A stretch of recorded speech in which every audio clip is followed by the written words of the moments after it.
চুঁচুড়ার হাসপাতালের সামনে পুলিশকে নিগ্রহের অভিযোগ এবং যে ঘটনা ঘটে যেখানে বাইক আরোহী হেলমেট না পরায় তাকে ধরা হয় এবং তারপরেই তার সঙ্গীরা চড়াও হন পুলিশের ওপর।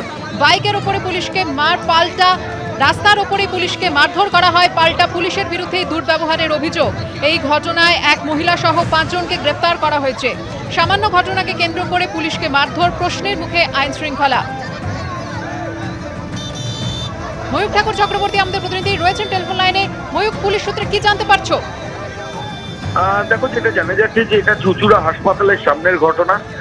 একজন বাইক আরোহী, তার মাথায় হেলমেট ছিল না, উইদাউট হেলমেট তিনি যখন চুঁচুড়া শহরের মধ্যে দিয়ে বাইক চালাচ্ছিলেন, ওখানে ট্রাফিকের নির্দেশিকা রয়েছে যে হেলমেট ছাড়া বাইক চালানো যাবে না এবং মাঝে মধ্যেই পুলিশ আধিকারিকরা প্রসিকিউশনও করেন, এমনটাই পুলিশ সূত্রে খবর। নিয়মিত প্রসিকিউশন হয় যারা উইদাউট হেলমেট ওখানে বাইক চলাচল করে। তো কালকে সেইভাবেই একজন উইদাউট হেলমেট চালাচ্ছিলেন, কর্তব্যরত ট্রাফিক সার্জেন্ট চন্দননগর কমিশনারেটে তাকে ইন্টারসেপ্ট করেন এবং সেই বাইক আটকান, তাকে কেস যে প্রসিকিউশনের প্রসেস সেটা শুরু হয়। এরপরই যাবতীয় ঘটনার সূত্রপাত। যেটা জানা যাচ্ছে যে ওই বাইক আরোহী যিনি হেলমেটহীন অবস্থায় ছিলেন তিনি পুলিশের সঙ্গে প্রথমে বচসা শুরু করেন এবং তারপর তিনি বেশ কিছু লোকজনকে জড়ো করেন ওখানে এবং তারপর পুলিশ তাদের সামনেই পুলিশকে নিগ্রহ করেন। এই গোটা ঘটনায় সিসিটিভি ফুটেজ চন্দননগর কমিশনারেটে যারা অফিসিয়ালস তারা দেখেন, একজন মহিলা সহ গোটা ঘটনায় 5 জনকে অ্যারেস্ট করা হয়েছে এবং তাদের প্রত্যেকের বিরুদ্ধে কর্তব্যরত অবস্থায় পুলিশ কর্মীকে মারধর বা কাজে বাধা এই জামিন অযোগ্য ধারায় মামলা রুজু হয়েছে। হেলমেটহীন বাইক আরোহী সেটা ধরতে গিয়ে পুলিশকে কার্যত নাজেহাল হতে হলো এবং নিগ্রহের শিকার হলেন চন্দননগর পুলিশ কমিশনারেটের অফিসিয়ালসরা। যদিও পুলিশ কমিশনারেটের তরফ থেকে বলা হচ্ছে যে ঘটনার পরই এফআইআর করে পুলিশ আধিকারিকরা 5 জনকে, এক মহিলা সহ 5 জনকে অ্যারেস্ট করেছেন এবং প্রত্যেকের বিরুদ্ধে জামিন অযোগ্য ধারায় পুলিশ আধিকারিকরা মামলা রুজু করেছেন। ধন্যবাদ ময়ূক। অভয়াকাণ্ডে পথে নামার জের, শ্রীলেখা মিত্রকে বয়কটের ডাক দিয়ে ব্যানার পড়লো এবার। অভিনেত্রী শ্রীলেখা মিত্রকে বয়কটের ডাক দিয়ে বেহালায় সোদপুরে ব্যানার পড়েছে অভিনেত্রীর বাড়ির সামনে। শ্রীলেখাকে সামাজিকভাবে বয়কটের ডাক দিয়ে ব্যানার দেওয়া হয়েছে। 9 আগস্ট অভয়া মঞ্চের প্রতিবাদে সামিল হওয়ায় এই বয়কটের ডাক। সমাজ মাধ্যমেও তাকে হেনস্থা করা হচ্ছে, এমনটাই অভিযোগ করেছেন অভিনেত্রী। হরিদেবপুর থানায় ইমেলে অভিযোগ পাঠিয়েছেন শ্রীলেখা মিত্র।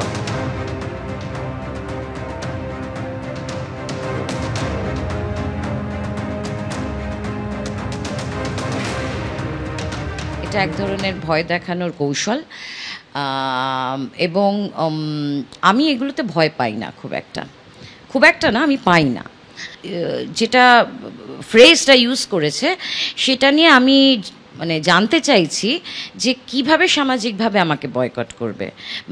সামাজিক বয়কট একঘরে করে দেওয়ার, আগে যেরকম হতো অনেক আগে, যে মুচি নাপিত সবাইকে কেউ তার কোনো কাজ করবে না, মুদি দোকান থেকে বাজার থেকে তাকে বাজার দেবে না, একটা মানুষকে সবভাবে কোণঠাসা করার। তো সেটা তো আগেও ইন্ডাস্ট্রিতে আমাকে করেছে, কারণ বিভিন্ন সত্যি কথাগুলো বলার দরুন। আমি গতকাল ইমেল করেছি হরিদেবপুর পুলিশ স্টেশন এবং সাইবার সেলে, তার কোনো কিছুতেই এখনো পর্যন্ত কোনো জবাব পাইনি।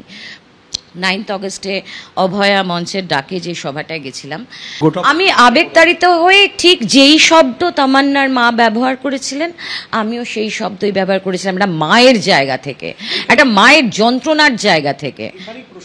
এই যে পোস্টারগুলো এটা দেওয়া আছে সোদপুরের অধিবাসী বৃন্দ, এক্ষেত্রে কি মনে করছেন নেপথ্যে কে বা কারা? এটা একদমই শাসক দলের লোকজন এবং আমার বিশ্বাস আমার বিল্ডিং এর লোকজনও সেখানে রয়েছে। শাসক দলের লোকজন কেন, শুধু এই অভয়া মঞ্চে উপস্থিত? হ্যাঁ।